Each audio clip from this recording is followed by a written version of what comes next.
లేచింది నిద్ర లేచింది మహిళా లోకం, దతరిల్లింది పురుష ప్రపంచం. లేచింది మహిళా లోకం. ఎప్పుడో చెప్పెను వేమనగారు,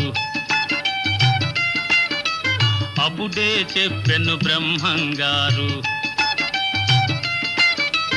ఎప్పుడో చెప్పెను వేమనగారు, అప్పుడే చెప్పెను బ్రహ్మంగారు. ఇప్పుడే చెబుతా ఎన్నుకో బుల్లెమ్మా, ఇప్పుడే చెబుతా ఎన్నుకో బుల్లెమ్మ. విసన్న చెప్పిన వేదం కూడా లేచింది నిద్ర లేచింది మహిళా లోకం.